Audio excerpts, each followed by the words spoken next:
model questions. Okay, next rules. Next is important. Present participle.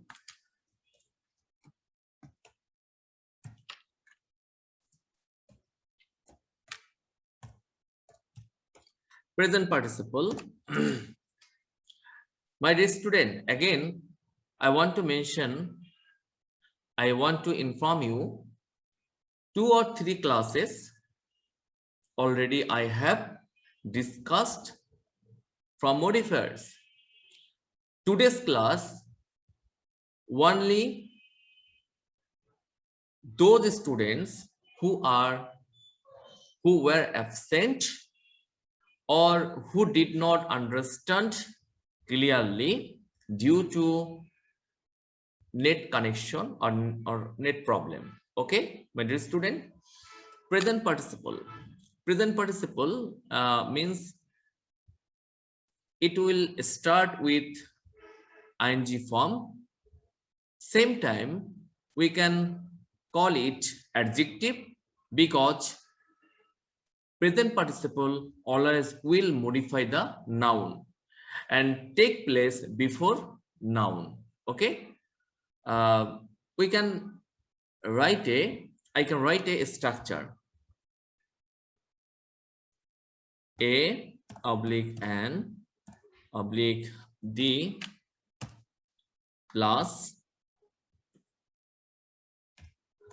ing form plus noun oblique noun phrase. Okay, so present participle, this is structure of present participle. Now I write an example. Don't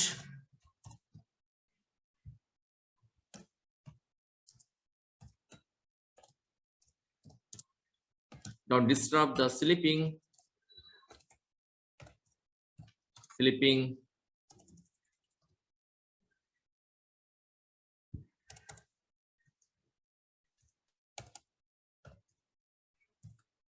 child.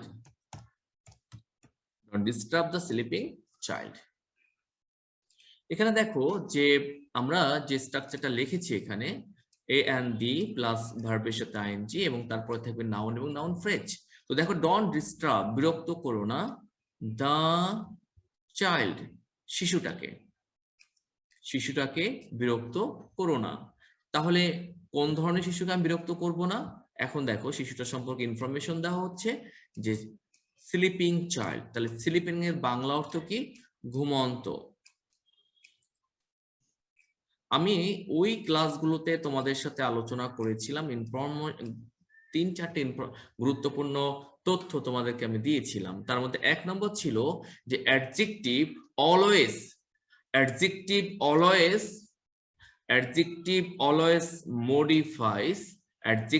always modifies noun, and an adverb always modifies adjective and verb। তার মানে যে adjective সব সময় modify করবে নাউনকে এবং adverb সব সময় modify করবে অ্যাডজেক্টিভ এবং ভার্বকে। তাহলে যত শব্দ আমরা দেখতে পাবো সব শব্দগুলোই আমরা হয় ওটা অ্যাডজেক্টিভ হবে, না হয় কি হবে? অ্যাডভার্ব হবে। এখন খেয়াল করে দেখো যে অ্যাডভার্ব তাহলে 2টা জিনিসকে মডিফাই করে। এটা মনে রাখার একটা টেকনিক তোমাদেরকে আমি বলেছিলাম। দেখো অ্যাডভার্ব VERB। এখন খেয়াল করো অ্যাডে কি হয়? অ্যাডজেক্টিভ, আর ভিতে ভার্ব। তাহলে একটু খেয়াল করে দেখো, এইটা একটু ভালোভাবে দেখো যে আমরা অ্যাডভার্ব যখন কথাটা লিখবো তখন মনে রাখবো অ্যাড মানে অ্যাডজেক্টিভ এবং ভি মানে ভার্ব। তাহলে অ্যাডভার্ব 2টা জিনিসকে মডিফাই করবে, অ্যাডজেক্টিভ এবং ভার্বকে। আবার অ্যাডভার্ব কিন্তু অ্যাডভার্বকেও মডিফাই করতে পারে, সেটা আমরা অন্য আলোচনায় দেখাবো। তো তাহলে কি হলো? অ্যাডজেক্টিভ সবসময় মডিফাই করবে নাউনকে এবং অ্যাডভার্ব সবসময় মডিফাই করবে অ্যাডজেক্টিভ এবং ভার্বকে। ঠিক আছে না? একটু মনে রাখবা। তাহলে এখানে আমরা যেটা দেখতে পাচ্ছি সেটা হলো যে don't disturb the sleeping child, বিরক্ত করো না ঘুমন্ত শিশুটাকে। তাহলে দেখো এই স্লিপিং কিন্তু তোমার এটার বাংলা অর্থ হলো ঘুমন্ত, তাহলে এটাকে আমরা তিনটা নাম দিতে পারি। একটা হলো এইটা প্রেজেন্ট পার্টিসিপল, প্রেজেন্ট পার্টিসিপল যেটা আইএনজি ফর্ম দিয়ে শুরু হয়। এইটাকে আমরা আবার বলতে পারি অ্যাডজেক্টিভ। কেন এটা অ্যাডজেক্টিভ? কারণ এটা নাউনকে মডিফাই করতেছে, নাউন সম্পর্কে এক্সট্রা তথ্য দিচ্ছে। এটাকে আমরা আবার বলতে পারি প্রি মডিফাই কেন? কারণ নাউনের পূর্বে বসে সে নাউনকে মডিফাই করতেছে। সো অ্যাডমিশন টেস্টেও কিন্তু এটা অনেক গুরুত্বপূর্ণ। এরকম কিছু সেন্টেন্স মধ্যে এই ধরনের ওয়ার্ড দিয়ে বলে what types of parts of speech. So এগুলো ভালোভাবে শিখে নিবা, এগুলো তোমাদের অ্যাডমিশন টেস্টের জন্য অনেক বেশি কার্যকারী হবে। আরেকটা জিনিস আমি তোমাদেরকে দেখিয়েছিলাম ওই সময় যে 3 ধরনের ভার্বের সাথে আইএনজি ফর্ম রয়েছে। এটা নাম্বার 1, এটা হলো নাম্বার 2 এবং এটা হলো নাম্বার 3। তো এখানে আমরা দেখতে পাচ্ছি যদি এখানে আমরা যাই, যদি কোনো আইএনজি ফর্মের আগে এই জিনিসগুলো থাকে a n oblique the plus ভার্বের সাথে ING, a n the plus ভার্বের সাথে আইএনজি দিয়ে শুরু হয় এবং তাহলে এবং তারপর যদি আমাদের এখানে আমরা দেখতে পাই যে নাউন অথবা নাউন ফ্রেজ রয়েছে, তাহলে এটাকে আমরা দুইটা নাম দিব। একটা হলো এটাই হলো তাহলে প্রেজেন্ট পার্টিসিপল, প্রেজেন্ট পার্টিসিপল, এটা হলো একটা প্রেজেন্ট পার্টিসিপল। সেম টাইম এটাকেই কিন্তু আমরা আবার বলবো অ্যাডজেক্টিভ, কারণ প্রেজেন্ট পার্টিসিপল গুলো সব সময় নাউন সম্পর্কে এক্সট্রা তথ্য দেয়, নাউনকে মডিফাই করে এবং এজন্য আমরা এই প্রেজেন্ট পার্টিসিপল গুলোকে বলবো আমরা অ্যাডজেক্টিভ। সেম টাইম এটাকে আমরা আবার বলবো প্রেজেন্ট পার্টিসিপল এবং এটা একটা প্রি মডিফায়ার্স। আবার যদি দেখি আমরা এখানে কোনো অক্সিলারি ভার্ব দিয়ে শুরু হয়েছে, এটা এইউ এক্সআই অক্সিলারি ভার্ব দিয়ে শুরু হয় প্লাস ভার্বের সাথে আইএনজি, তাহলে অক্সিলারি ভার্ব দিয়ে শুরু হয় এবং তারপরে আইএনজি ফর্ম থাকে, তাহলে এটাকে কিন্তু আমরা আবার দুইটা নাম দিতে পারি। একটা হলো এটাকে আমরা বলবো কন্টিনিউয়াস,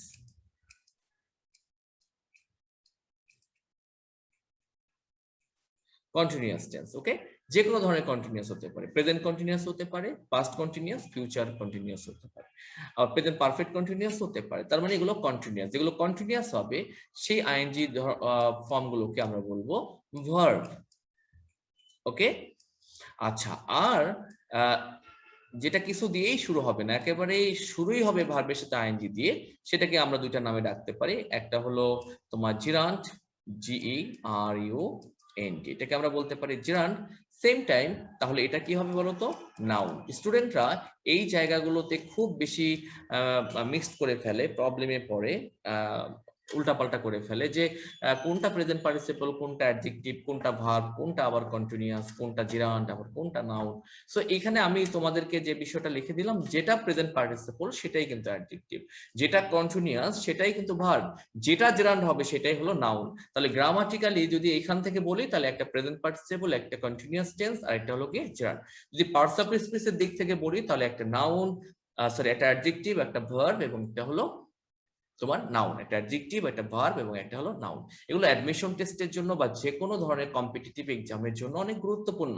তোমরা এটি স্ক্রিনশট দিয়ে রাখতে পারো, অথবা তোমাদের যে আমি 2 থেকে 3টে ক্লাস নিয়েছি, সেখানে অনেক স্টুডেন্টকে আমি বলেছিলাম সুন্দর নোট করতে, তো তারা নোট করেছে। হ্যাঁ, সুন্দর নোট করেছে। তো আমি সেই নোটটাও তোমাদেরকে দেখাবো যে কত চমৎকার ভাবে তারা সেই নোটগুলো করেছে। সো এটা ছিল present participle. Okay, present participle, don't disturb the sleeping child. তো এই ধরনের সেন্টেন্স গুলো ব্যবহার করে কিন্তু আমরা সিম্পল সেন্টেন্স ইউজ করতে পারি, সিম্পল সেন্টেন্সে ইউজ করতে পারি। এবং এই ধরনের সেন্টেন্স গুলো কিন্তু বললে অনেক ভালো লাগে শুনতে, এবং নিজের কাছে অনেক ভালো লাগে যখন আমি এই ধরনের কোনো সেন্টেন্স ইউজ করে কিছু লিখবো। ওকে, তো নেক্সট হলো পাস্ট পার্টিসিপল।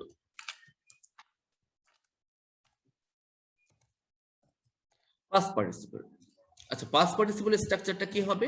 পাস্ট পার্টিসিপল স্ট্রাকচারটা হবে যে এখানেও এ অবলিক এন অবলিক দি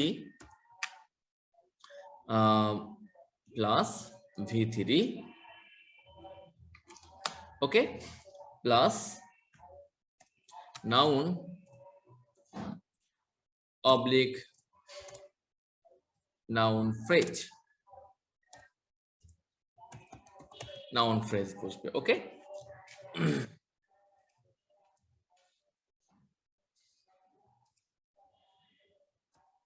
তো পাস্ট পার্টিসিপল এটাও আর্টিকেল দিয়ে শুরু হবে V3, তারপরে নাউন অথবা নাউন ফ্রেজ এখানে বসবে। চলো আমরা একটা এক্সাম্পল দেখি। তো আমরা যদি এরকম বলি যে I want to repair a broken chair.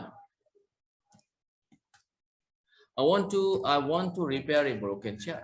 My dear student, অনেক মানুষেরই কিন্তু এরকম প্রবলেম থাকে। তুমি বললা I want to repair a chair, আমি একটা চেয়ারকে মেরামত করতে যাচ্ছি, সাথে সাথে জিজ্ঞেস করবে তোমার চেয়ারটা কি হয়েছে, কেন এটাকে নিয়ে যাচ্ছ? এত কথার উত্তর দেওয়ার থেকে তুমি একবারে উত্তরটা বলে দাও I want to repair a broken chair। তাহলে চেয়ারটা কেমন বলো তো? ব্রোকেন, ভাঙা একটা চেয়ার। ভাঙা একটা চেয়ারকে তুমি কোথায় নিয়ে যাচ্ছ? এটাকে মেরামত করতে নিয়ে যাচ্ছ। তাহলে চেয়ার সম্পর্কে একটা এক্সট্রা ইনফরমেশন দেওয়া হলো, সেটা কি? ব্রোকেন। তাহলে ব্রোকেনটা এটা কি? Past participle. তাহলে পাস্ট পার্টিসিপল গুলো কিন্তু একটা অ্যাডজেক্টিভ। কেন অ্যাডজেক্টিভ? নাউনকে যে মডিফাই করবে, নাউন সম্পর্কে যে তথ্য দিবে, নাউন সম্পর্কে যে যা বলুক না কেন, সেই কিন্তু কি হয়ে যাবে? অ্যাডজেক্টিভ হয়ে যাবে। কারণ নাউনকে অ্যাডজেক্টিভ ছাড়া অন্য কেউ মডিফাই করতে পারে না। সো এখানে তাহলে এটা কোন ধরনের মডিফায়ার? এটা হলো পাস্ট পার্টিসিপল। এটা একটা কি? অ্যাডজেক্টিভ। এটা কি একটা আবার V3। তাহলে এটা একটা পাস্ট পার্টিসিপল, এটা একটা অ্যাডজেক্টিভ, এটা একটা প্রি মডিফায়ার্স। ওকে, সো এর ছাড়া আমরা বলি না যে ব্রোকেন চেয়ার, ব্রোকেন হার্ট, আমরা বলি ব্রোকেন ফ্যামিলি, তাই না? Gifted watch, gifted mobile phone, এই ধরনের কথা কিন্তু আমরা বলেছি। ডার্কেন্ড রুম মানে একেবারে অন্ধকারাচ্ছন্ন রুম। ডিস্ট্রয়েড বিল্ডিং, হ্যাঁ, we saw A destroyed building, আমরা একটা একেবারে ভাঙাচুরা ধ্বংস হয়ে গেছে এমন একটা বিল্ডিং দেখেছিলাম। ওকে, উই হ্যাভ রেন্টেড এ, দরকার নাই, এটা একটা কঠিন এক্সাম্পল। সো এই এই স্ট্রাকচারটা ব্যবহার করে তুমি কিন্তু এই ধরনের এক্সাম্পল লিখতে পারো। সো এটা হলো past participle, both R important.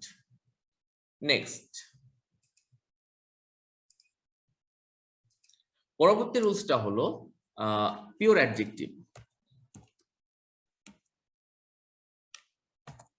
My dear students, এখানে একটা প্রবলেম কি জানো? যে আমরা এতগুলো যেগুলো করলাম সবগুলো কিন্তু অ্যাডজেক্টিভ ছিল। যেমন ডিটারমিনারের মধ্যে 6টা দেখছিলাম অ্যাডজেক্টিভ, প্রেজেন্ট পার্টিসিপলের মধ্যে যে ওয়ার্ড বসালাম প্রেজেন্ট পার্টিসিপল, সেটা একটা অ্যাডজেক্টিভ, পাস্ট পার্টিসিপল সেটা একটা অ্যাডজেক্টিভ। কিন্তু সব অ্যাডজেক্টিভ গুলো কিন্তু আসলে পিওর অ্যাডজেক্টিভ না, এগুলো আসলে অ্যাডজেক্টিভের মতো ভূমিকা পালন করেছে। এটা নাউনকে মডিফাই করার জন্য কিন্তু অ্যাডজেক্টিভ হয়েছে। এগুলো কিন্তু আবার তোমার ডিগ্রিতে রূপান্তর করা যায় না, পজিটিভ করা যায় না, কম্পারেটিভ করা যায় না, সুপারলেটিভ করা যায় না।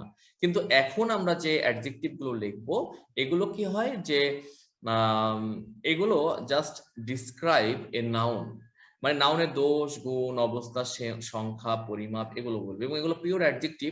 এগুলোর কিন্তু আবার ডিগ্রি হয়, পজিটিভ, কম্পারেটিভ এন্ড সুপারলেটিভ হয়।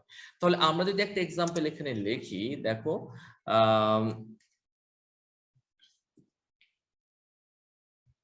she is an excellent girl.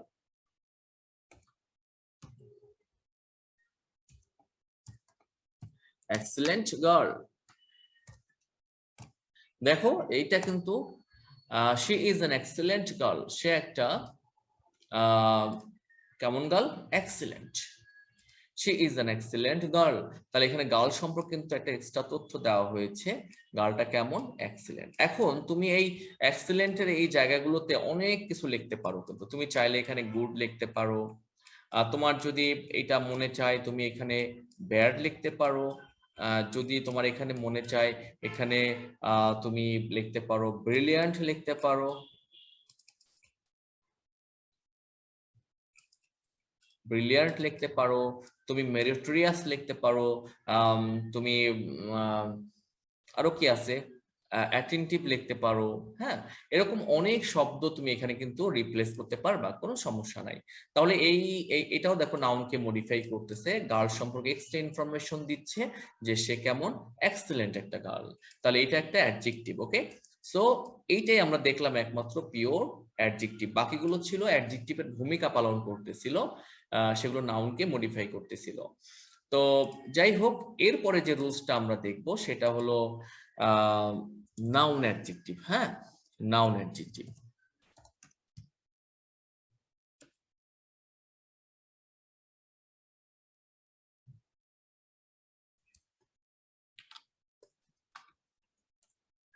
Noun adjective, তো নাউন অ্যাডজেক্টিভটা কি? নাউন অ্যাডজেক্টিভ হলো দুইটা নাউন পাশাপাশি বসবে, একেবারে পাশাপাশি বসে প্রথমটা দ্বিতীয়টা সম্পর্কে অতিরিক্ত তথ্য দেবে। যেমন ধরো, আমি যদি কাউকে বলি যে আই লাইক জুস, আমি একটা আই লাইক জুস, আমি জুস পছন্দ করি। এখন তাহলে কোশ্চেন আসে, তুমি কোন ধরনের জুস পছন্দ করো? আমি বললাম আই লাইক অরেঞ্জ জুস বা mango juice or lemon juice. তাহলে খেয়াল করো, ম্যাঙ্গো, অরেঞ্জ এবং লেমন সবগুলো নাউন ছিল, কিন্তু এখানে দেখো যে কোনো কিছুই যদি আমরা চিপড়াই তাহলে কিন্তু জুস হয়ে যায়, কিন্তু ডিফারেন্ট টাইপস অফ জুস আসলে থাকতে পারে। হ্যাঁ, তো সেই হিসাবে যদি আমরা লিখি যে I like I like I like I like mango juice, I like mango juice, তাহলে এখানে খেয়াল করো ম্যাঙ্গো একটা নাউন এবং এই জুসও কিন্তু একটা নাউন, তাই না? ম্যাঙ্গো একটা নাউন, জুসও কিন্তু একটা নাউন। তো এখানে এই মুহূর্তে ম্যাঙ্গো কি করেছে, জুসকে মডিফাই করেছে, জুস সম্পর্কে তথ্য দিচ্ছে, জুসটা কেমন বলো, ম্যাঙ্গো জুস। সো এখানে ম্যাঙ্গো একটা প্রি মডিফায়ার্স এবং এটা নাউনকে মডিফাই করছে, জুসকে, এজন্য এটাকে আমরা বলি নাউন অ্যাডজেক্টিভ। বোঝা গেছে? আচ্ছা, আবার দেখো আমরা বলি, এরকম বলি না, this is a road accident, this is road accident. তাহলে রোডও কিছু নাউন, অ্যাক্সিডেন্টও নাউন। তাহলে অ্যাক্সিডেন্ট তো ডিফারেন্ট টাইপস হতে পারে, যেমন হতে পারে এয়ার অ্যাক্সিডেন্ট, বাইক অ্যাক্সিডেন্ট, কার অ্যাক্সিডেন্ট। তো এখানে এটা আমরা বললাম রোড অ্যাক্সিডেন্ট, তাহলে রোডও নাউন, অ্যাক্সিডেন্ট নাউন। একটা বিশেষ মুহূর্তে যে রোড অ্যাক্সিডেন্টকে মডিফাই করতেছে, কারণ অ্যাক্সিডেন্টটা কেমন ছিল, তাহলে কেমন হলো, মডিফাই হলো এই রোড। ওকে, তাহলে এখানে রোড হলো একটা অ্যাডজেক্টিভ এবং এটা একটা প্রি মডিফায়ার্স। ওকে, এবার আমরা অন্যভাবে আমরা এটা কিন্তু নাউন হিসেবে চিনি, কিন্তু এখানে সে অ্যাডজেক্টিভের ভূমিকা পালন করেছে। ঠিক আছে মাই ডিয়ার স্টুডেন্টস, তো এটা গেল নাউন অ্যাডজেক্টিভ। এরপরে আমরা যে রুলসটা করব এটা হলো প্রি মডিফায়ার্স এর শেষ রুলস, সেটা হলো compound pre modifiers. Compound pre modifiers, compound pre modifiers. Compound pre modifiers জানার আগে আমাদের জানতে হবে কম্পাউন্ড ওয়ার্ডটা কি। কম্পাউন্ড হলো যে দুইটা শব্দ পাশাপাশি বসে যখন একটা মাত্র অর্থ প্রকাশ করে তাকে আমরা কি বলবো, কম্পাউন্ড ওয়ার্ড বলবো। যেমন আমরা অনেক শব্দের মাঝে হাইপেন দেখতে পাই, ওই হাইপেন যুক্ত শব্দগুলোকে আমরা বলবো কম্পাউন্ড ওয়ার্ড। যেমন ধরো এরকম থাকে না, father in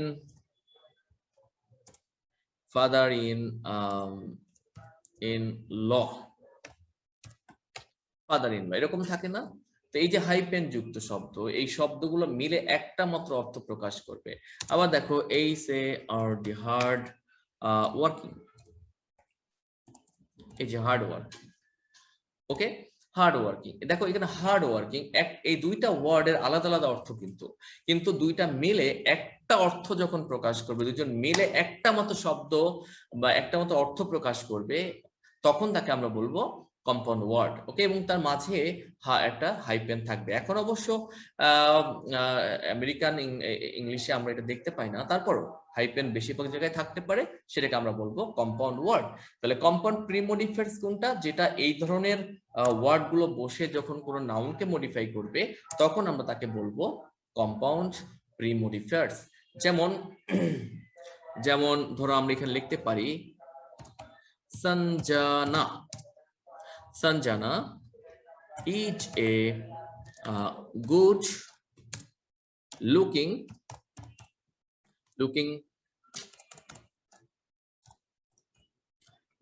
girl, good looking girl. তাহলে এখানে খেয়াল করে দেখো, Sanjana is a good looking girl. তাহলে এখানে গুড লুকিং তাহলে বলতে কি বোঝায়? সুন্দরী বা দেখতে অনেক সুন্দর, এটাই তো। বাট গুড কিন্তু আলাদা জিনিস, লুক কিন্তু আরেকটা অর্থ, কিন্তু এখানে একটা অর্থ প্রকাশ করেছে এবং গার্লকে সে মডিফাই করেছে, এই জন্য এটাকে আমরা বলবো কম্পাউন্ড প্রিমোডিফায়ার্স। আচ্ছা, তারপরে যে আমরা এমন লিখি যে he is a hard he is a hard-working girl. Is a hard-working girl. Sorry, she is a hard-working girl. She is a hard-working girl. সে একটা hard-working girl, পরিশ্রমী একটা মেয়ে, তাই না? তাহলে এখানে দেখো hard-working, এই hard-workingটা হলো এখানে তোমার কম্পাউন্ড প্রিমোডিফায়ার্স। এখানে গুড লুকিংটা হলো কম্পাউন্ড প্রিমোডিফায়ার্স। আর যদি আমরা এখানে এক্সাম্পল দেই যে this is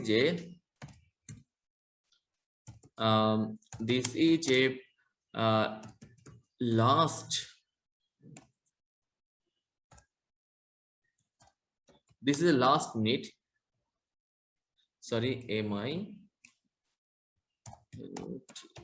this is a last minute goal. ওকে? তো লাস্ট মিনিট একেবারে তোমরা জানো যারা ফুটবল খেলা দেখো, যে লাস্ট মিনিট গোলটা কতটা পাওয়ারফুল, কতটা ইফেক্টিভ এবং কতটা ভয়ঙ্কর হতে পারে। তাহলে গোলটা কেমন? লাস্ট মিনিট, শেষ মুহূর্তের একটা গোল। ওকে, যে গোলটাকে আসলে অনেকে আসলে বিজয় সূচক গোল হিসাবে বিবেচনা করতে পারে। তো এখানে দেখো যে লাস্ট মিনিট, এটাও কিন্তু একটা কম্পাউন্ড প্রিমোডিফায়ার্স। এরকম অসংখ্য শব্দ রয়েছে যেগুলো কম্পাউন্ড প্রিমোডিফায়ার্স হিসেবে চিনি। তাহলে আসলে আমরা একটু প্রথম থেকে আমি কি পড়ালাম সেটা বলি। Modifiers is a word or a clause or a phrase that gives extra information about another word. Modifiers is two types, pre-modifiers এবং post-modifiers. Pre-modifiers means it take place before noun. Post-modifiers it take place after noun. Okay, after verb or adjective, next I gave you two important tips or information or point. First, adjective always modifies noun and adverb always modifies adjective and verb. You should keep in mind, you should not forget. This is the pinpoint, this is the main technique to solve modifiers. Next, I discussed different types of pre-modifiers. First, determiner. 6 types: article, demonstratives, possessives, contifers, numerals, and ordinal numerals. Next rules, watch present participle. Present participle, I saw a flying bird. Flying is a present participle. It modifies the noun. It can call it as a adjective. So present participle, adjective, and pre-modifiers, same thing. Next, past participle. Past participle, I want to repair a broken chair. Okay, this is a darkened room. Sachin Tendulkar is a gifted cricketer. Okay, so gifted, darkened, broken, these are pre-modifiers, past participle, and adjective. Okay, next we discussed adjective, pure adjective. Okay, she is a brilliant student. She is an attentive student. She is a meritorious student. Okay, next noun adjective. This is the road accident. I like mango juice. Okay, কেউ তার এমন বলবে না যে আমি মুলার juice পছন্দ করি, দেখবা যখনই আমি বলবো যে তুমি কি মুলার জুস পছন্দ করো, তখন দেখবা সে কিন্তু শুনেই কেমন যেন তার গায়ের মধ্যে জ্বালা যন্ত্রণা শুরু হয়ে যাবে। তাহলে মূলা তাকে কিন্তু কি করেছে, মডিফাই করেছে। কাকে মডিফাই করছে? জুসকে, এবং তাকেও মডিফাই করেছে, তার মধ্যে একটা পরিবর্তন এসে গেছে। সো এরপর লাস্ট যে আমরা রুলটা দেখেছিলাম সেটা ছিল কি, কম্পাউন্ড প্রিমোডিফায়ার্স। ওকে, সো এইগুলো ছিল সব প্রিমোডিফায়ার্স। আমরা এরপর পোস্ট মডিফায়ার্সও দেখেছিলাম। পোস্ট মডিফায়ার্সটা আমি একটু তোমাদের সাথে আলোচনা করব অল্প করে, যেন তোমরা এই পোস্ট মডিফায়ার সম্পর্কেও একটু ধারণা রাখতে পারো। আসলে আমাদের বর্তমানে সব ক্লাসগুলোই অনলাইন ভিত্তিক হওয়ার কারণে নেটের উপরে, এবং আমরা সবাই গৃহবন্দী হয়ে যাওয়ার কারণেও নেটের উপরে প্রচন্ড চাপ পড়েছে। সেই কারণে দেখা যায় মাঝে মাঝেই অনলাইনে বা নেটওয়ার্কে অনেক ঝামেলা হয়। এই কারণে হট করে নেট চলে যেতে পারে, কারেন্ট চলে যেতে পারে। তো এটা একটা প্রবলেম। হ্যাঁ, তো সেই ক্ষেত্রে এই ক্লাসগুলো আমাদেরকে আজকে আবার একটু তোমাদের সাথে আলোচনা করতেই হচ্ছে। আর এছাড়া আমি চাই যে ক্লাসগুলো আমি তোমাদের সাথে নেই সেগুলো তোমরা সুন্দরভাবে নোট করে ফেলবা। আর আমি আগে যে 2-3টা ক্লাস নিয়েছিলাম মডিফায়ার্স এর উপরে, সেগুলো কিন্তু অত্যন্ত অল্প অল্প অল্প করে বেশ সময় নিয়ে আমরা এগুলো করেছিলাম, এবং তোমরা অনেকে কিন্তু সেই বিষয়ে নোটও করে আমাকে ছবি তুলে পাঠিয়ে দিয়েছো। আমি অত্যন্ত খুশি হয়েছি, কেমন যেন আমার চোখে জল এসে যাওয়ার মতো। হ্যাঁ, যে আসলে তোমরা আমার এইখান থেকে এত দূর থেকে আমি ক্লাস নিচ্ছি, তোমরা এত সব বাধা বিপত্তি অতিক্রম করেও সেই ক্লাসগুলো অ্যাটেন্ড করতেছো, এবং সেই ক্লাসগুলো শুনে শুনে দেখে দেখে তোমরা নোট করে ফেলেছো, এবং সেই নোটগুলো অনেক নির্ভুল ছিল, কোনো ভুল আমি তেমন পাইনি।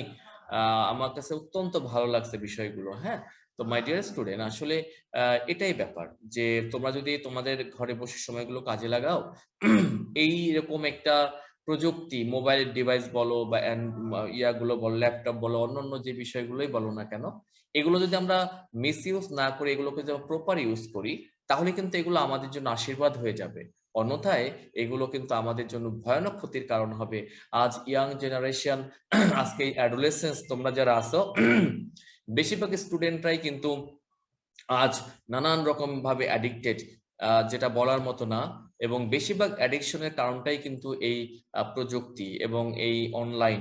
সো আমি আসলে তোমাদেরকে বলবো যে এই ধরনের ঝামেলায় তোমরা ভুল করেও জড়াবা না, কারণ তোমরা আসলে অনেকেই এখন এসএসসি গণ্ডি পার হয়ে এইচএসসি এর মধ্যে চলে আসছো। আর মাত্র কয়টা দিন গেলেই তোমরা 12 বছরের তোমাদের যে ধরে যে স্বপ্নটা দেখতেছিলে সেই স্বপ্নটা বাস্তবায়ন হওয়ার মুহূর্ত চলে আসবে। ওকে, আর আসলে দেখো, খেয়াল করে, আমরা তো মানুষ, তাই না? আমরা সবাই কোনো না কোনো ধর্মের অনুসারী। আমাদের ধর্ম অবশ্যই আমাদেরকে খুবই কঠিন ভাবে অনুকরণ করতে হবে। ধর্ম যতদিন পৃথিবীতে থাকবে ততদিন কিন্তু এই পৃথিবীর অস্তিত্ব থাকবে, মনুষ্যত্ব থাকবে। কিন্তু ধর্ম যখন উঠে যাবে তখন মানুষের মধ্যে আর কোনো রকম অস্তিত্ব থাকবে না ভালো গুণাবলীর, এবং এই পৃথিবীও হয়তো ধ্বংসে বা বিপর্যয়ের মধ্যে পড়ে যাবে। তো সুতরাং তোমরা যে যে ধর্মে, তোমরা সবাই তোমাদের ধর্মের অনুশাসনগুলো মারাত্মকভাবে মেনে চলবা। হ্যাঁ, মারাত্মকভাবে, একেবারে কোনো রকমই এর ব্যাপারে তোমরা অবহেলা করবা না। পাশাপাশি বাবা মার প্রতি যথেষ্ট অনুগত থাকবা। তারপরে তোমার বাসায় যারা ছোট আছে ওদেরকে স্নেহ করবা, সুন্দর করে কথা বলবা, ওদেরকে তুই তামারি করে কথা বলবা না, ওদেরকে সম্মান দিয়ে কথা বলবা। দেখবো ওরা অনেক খুশি হবে, তোমাদের সাথে ভালো একটা সম্পর্ক তৈরি হয়ে যাবে। পাশাপাশি তোমরা কি করবা, আমাদের সাথে একটা সম্পর্ক রাখবা।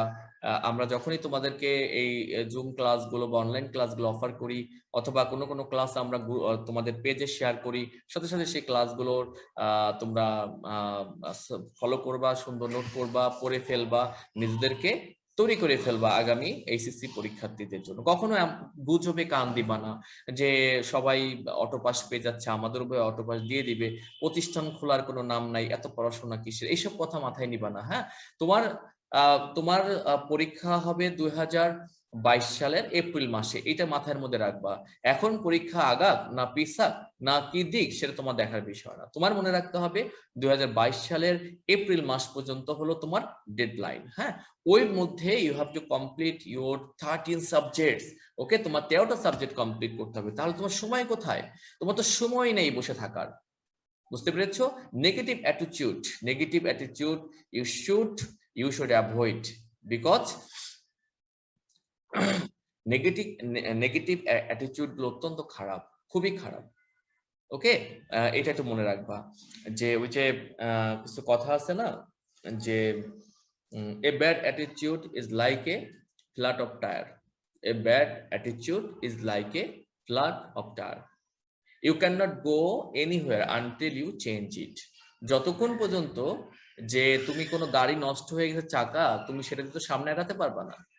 ঠিক একই রকম তোমার মধ্যে নেগেটিভ অ্যাটিটিউড থাকে, তাহলে তুমি সামনে আগাতে পারবা না। You should change it. Okay, তো এটা মনে রাখবে, সবসময় পজিটিভ থাকতে হবে, বি পজিটিভ। হ্যাঁ, আমার পরীক্ষা 22 এপ্রিল মাসে হবে ইনশাল্লাহ, এবং আমাকে প্রচন্ড প্রস্তুতি নিতে হবে। আমার সামনে মেডিকেল অ্যাডমিশন, আমার সামনে ইঞ্জিনিয়ারিং অ্যাডমিশন, আমার সামনে ইউনিভার্সিটি অ্যাডমিশন, আমাকে নানান রকমের কম্পিটিটিভ এক্সাম ফেস করতে হবে। আমার সময় কোথায়? তোমরা এগুলো করবা। পাশাপাশি আমি যে কথাগুলো বললাম যে ধর্মীয় যে তোমাদের অনুশাসন, ধর্মীয় যে নিয়মাবলীগুলো রয়েছে, ধর্মীয় যে আদেশ উপদেশ রয়েছে, সেগুলো পালন করবা, বাবা মার প্রতি অনুগত থাকবা, ছোটদের প্রতি স্নেহশীল থাকবা, মাঝে মাঝে বন্ধুদেরকেও ফোন দিবা, তাদের খোঁজ খবর নিবা, এবং আত্মমানবতার সেবায় অথবা মানুষের গরিব দুঃখী মানুষের সেবায় নিজেকে নিয়োজিত রাখার চেষ্টা করবা। আমাদের জন্য দোয়া করবা। আমরাও তোমাদের জন্য সুস্থ থাকলে আমরা আল্লাহর রহমতে যতটুকু সম্ভব নিজের সর্বোচ্চ যতটুকু আল্লাহ আমাদের জ্ঞান দিয়েছেন তা দিয়ে তোমাদের সেবা করার চেষ্টা করব, তোমাদের সবসময় জ্ঞান দান করার চেষ্টা করব ইনশাআল্লাহ। So let's go next topic. হ্যাঁ, সরি, আমরা we have already discussed about pre-modifiers. Next I'm going to discuss about post-modifiers. Okay, post-modifiers, there are some rules. Every rules is important for modifiers. Okay, so let's go.